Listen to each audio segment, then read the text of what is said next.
और आज भी जब मैं अपनी असलियत उसके सामने जाहिर करने जा रही हूँ, मुझे पता है कि वो मुझे नफरत के सिवा और कुछ नहीं देगा। चाहे मैं अपने टूटे हुए दिल के सारे टुकड़े उसके कदमों में क्यों ना बिछा दूं,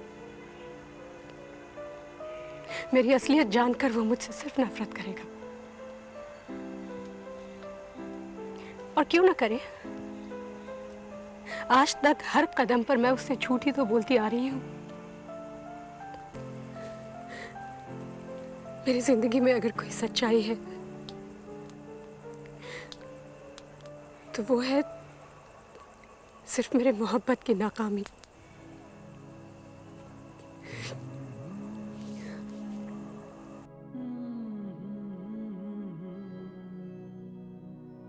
अगर हर कदम पर झूठ बोलती आई हो तो चलो कुछ लम्हों के लिए हम दोनों और एक झूठ जी लें। कल के बाद हमारे रास्ते अलग हो जाएंगे। जो है यही शाम है। झूठ ही सही, पर शायद कुछ लम्हों के लिए हमें उस मोहब्बत का एहसास तो होगा जो हमारे नसीब में नहीं।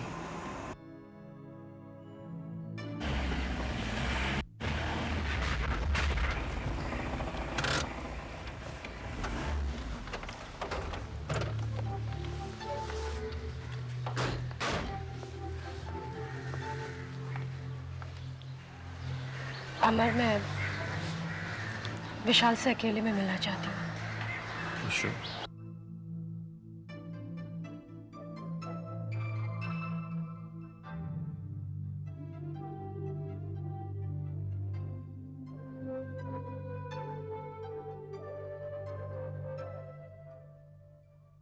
माँ जी,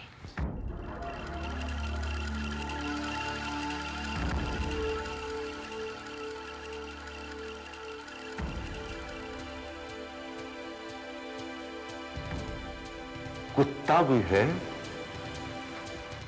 और एक बिल्ली भी है, मगर वो दोनों ही पालतू बनाने के लायक नहीं है। उन जंगली जानवरों का नाम है प्राणनाथ और अंजलि। अंजलि दुनिया भर में मुंह काला करके आ गई। जहां से आई हो वहीं वापस चली जाओ। इस घर में तुम्हारी कोई जगह नहीं है, समझी? माँ जी, मैं यहाँ रहने नहीं आई हूँ, बस इतना वादा करने आई हूँ कि आज के बाद इस घर की पवित्रता मेरे मैले वजूद से कभी भंग नहीं होगी। यही कहने आई हूँ कि विशाल के फूल जैसे खूबसूरत दिल में चुभने वाला अकेला कांटा हमेशा के लिए निकल जाएगा। मैं जा रही हूँ माँ जी, इस घर से, विशाल की जिंदगी से, हमेशा हमेशा के लिए। बस जाने से पहले एक बार विशाल के कदमों से लिपटकर अपने सारे गुनाहों की माफी मांगना चाहती हूँ, फिर चाहे वो माफी मुझे ना मिले। मक्कार लड़की, ये क्यों नहीं कहती है कि विशाल के कदमों से लिपटकर अपने मगरमच्छ आंसुओं से उसका दिल पिघलाना चाहती है, ताकि वो तुझे माफ कर दे और तू उसके सर पर चुड़ैल बनकर नाचे। लेकिन मैं तेरा ये इरादा पूरा नहीं होने दूंगी। अपनी खैरियत चाहती है तो निकल जा इस घर से। नहीं माँ जी, जब तक विशाल के सामने मैं अपनी असलियत नहीं जाहिर करती, मैं यहाँ से नहीं जाऊंगी। विशाल तेरी असलियत जान चुका है और वो नफरत करता है तेरी सूरत से। निकल जा इस घर से। नहीं माँ जी, विशाल चाहे न चाहे, मैं बस एक बार इसे देखना चाहती हूँ। क्या? माँ जी प्लीज, प्लीज मैं आपके सामने विनती करती हूँ, प्लीज विशाल के आने तक मुझे यहाँ से मत निकालिए। हट! अगर तूने विशाल का साया भी देख लिया ना, तो मेरा नाम सावित्री नहीं। विशाल वापस आने तक मैं यहाँ से नहीं जाऊंगी।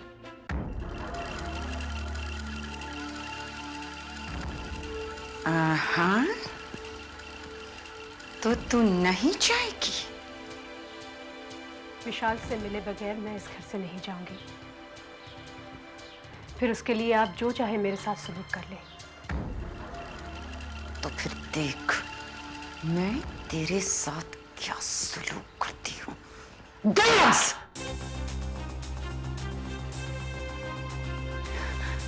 भोला,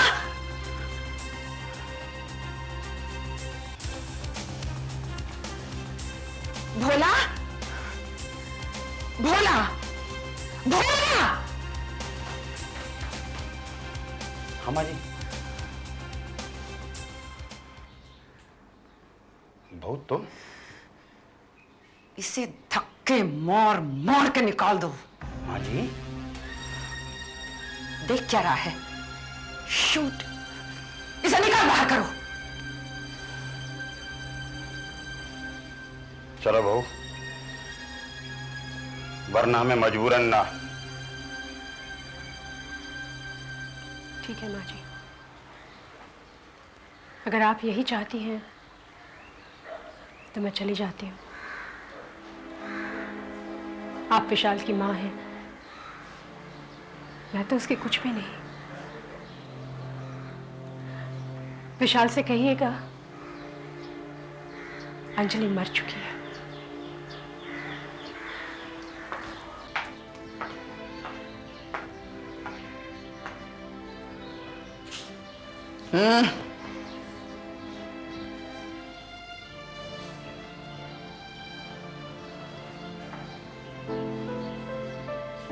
भोला!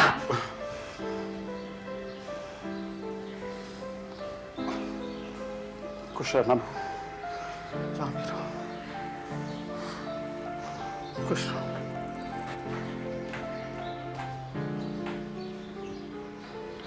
तू क्या देख रहा है? जा जाकर अपना काम कर। ठीक है।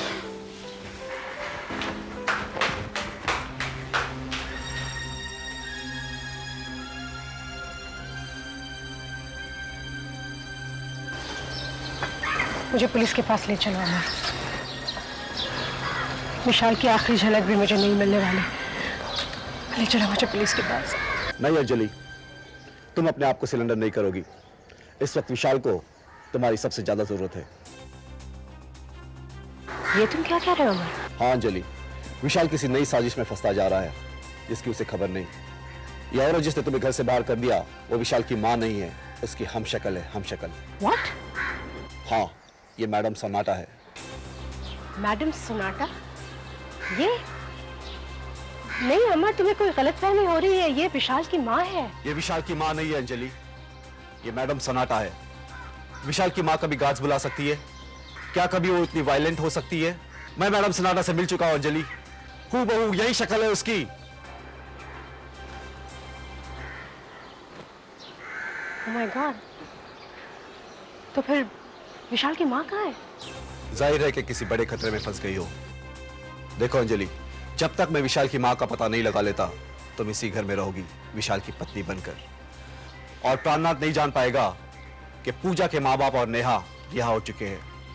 वो यही समझता रहेगा कि अपनी बहन की खातिर तुम यहां रुकी हो। उसे यही लगेगा कि तुम विशाल का कत्ल करने की साजिश में हो। हाँ, शायद मुझे ऐसा ही करना चाहिए। अगर तुम जाके विशाल की माँ को तलाश करो और मैं यहाँ रहकर पूरी कोशिश करूंगी कि मैडम सन्नाटा विशाल को कोई नुकसान नहीं पहुंचाए। लेकिन भूल कर भी विशाल के सामने मैडम सन्नाटा का पर्दाफाश नहीं करना। उसका अंजाम विशाल की माँ की मौत भी हो सकता है। वैसे भी मैंने अगर विशाल को कह दिया कि ये उसकी माँ नहीं कोई बहरूपी है तो वो कहाँ मेरा यकीन करेगा।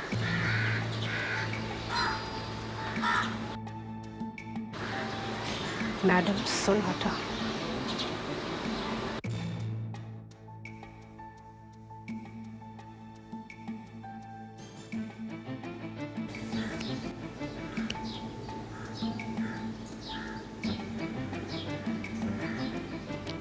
तो फिर आ गई। लगता है जब तक तू विशाल से नहीं सुनेगी कि वो तेरे साए को भी नहीं देखना चाहता है, तू मरेगी नहीं। Okay.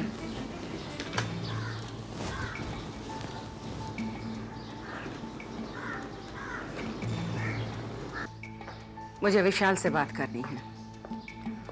टेलीफोन जल्दी विशाल को दो।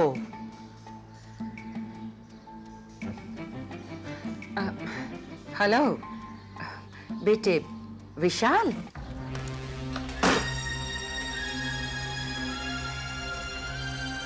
इतनी जल्दी भी क्या है? यू? विशाल मेरी सूरत पसंद करे न करे, लेकिन अगर तुम चाहती हो कि तुम्हारी ये नकली सूरत विशाल हमेशा पसंद करता रहे, तो अपनी बहू के साथ एक अच्छी सास की तरह पेश आओ, मैडम सोनाटा।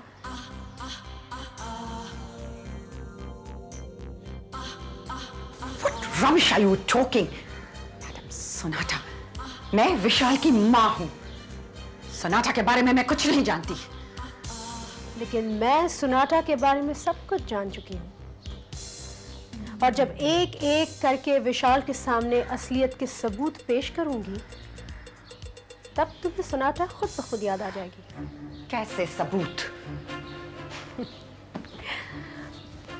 अब वो तो मैं तुम्हें नहीं बताने वाली,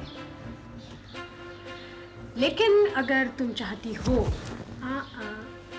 कि मैडम सोनाटा दफन रहे, तो चुपचाप मुझे यहाँ रहने की इजाजत दे दो, क्योंकि मेरा यहाँ से जाने का इरादा बदल चुका है।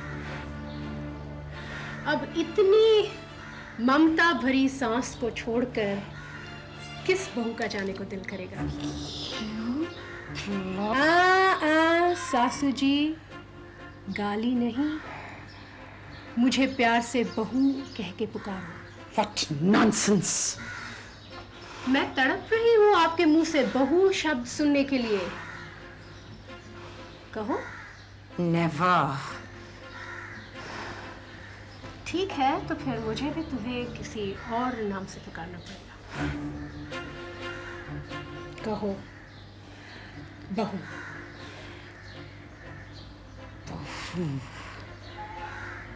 That's better.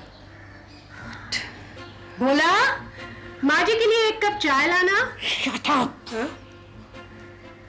हाँ?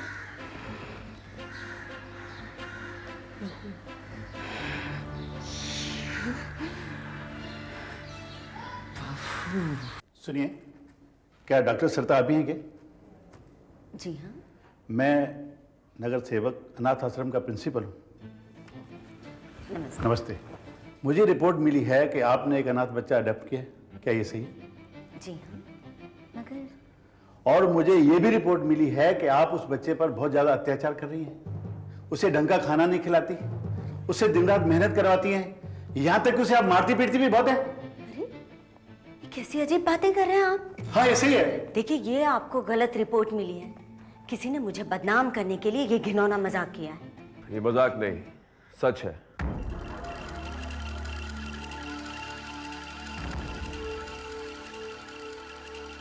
ये औरत वाकई एक डायन है। इसने अपने बच्चे को ही पेट में मार डाला है, फिर किसी और के बच्चे को क्यों अपनाएगी? और जाहिर है कि उसे दिन रात कोलू के बैल की तरह काम करवाएगी, बदले में एक फूटी कौड़ी भी नहीं देगी। मुझे पहले ही समझ जाना चाहिए था कि इतना गिरा हुआ खेल सिर्फ तुम ही खेल सकते हो। मिस्टर राम प्रसाद, आप इस आदमी की बातों पर बिल्कुल भी यकीन मत करिएगा। ये आदमी मुझसे दुश्मनी निकालने के लिए इस बच्चे का इस्तेमाल कर रहा है। इस्तेमाल तो तुम कर रही हो सरिता, तुम हमेशा से लोगों का इस्तेमाल करती आई, लेकिन मैंने कभी यह नहीं सोचा था कि एक मासूम से बच्चे को भी नहीं छोड़ोगी तुम। डॉक्टर सरिता, मेरे पास सरकार का अथॉरिटी लेटर है। जब तक इस मसले का फैसला नहीं हो जाता, मुझे उस बच्चे को अनाथ आश्रम में रखना होगा। आप ऐसा नहीं कर सकते। मैं आपको अमित को कहीं पर भी नहीं ले जाने दूंगी। वो मेरा बेटा है, सिर्फ मेरा बेटा, और मैं उसे आपको कहीं पर भी नहीं ले जाने दूंगी। वो सिर्फ मेरे पास रहेगा। मिस्टर राम प्रसाद, मैडम के नाटक को सीरियसली मत लीजिएगा, क्योंकि इनको नाटक करने का शौक है। देखिए डॉक्टर सरिता, आपको जो कुछ भी कहना है आप अनाथ आश्रम में आके कहिए। इस वक्त मुझे उस बच्चों को ले जाना होगा। मैंने आपको कहा ना, मैं अमित को आपके हवाले नहीं करूंगी।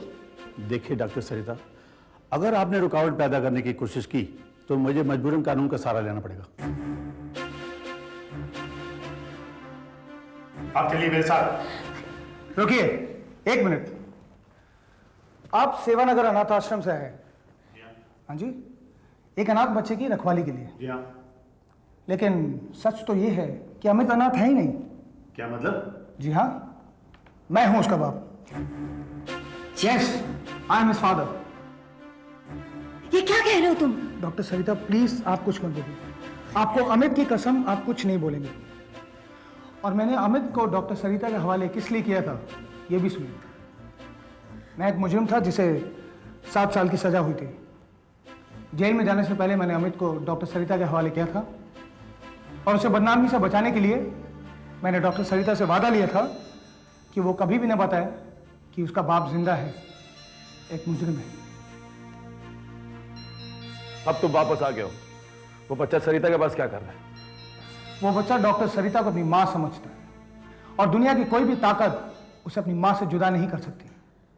देखो जीवा, अगर तुम अपने बच्चे को बदनामी से बचाना चाहते हो तो इसे सरिता से दूर कर दो, वरना मैं गली गली में पोस्टर छपवा दूंगा कि वो एक नाजायज बच्चा है,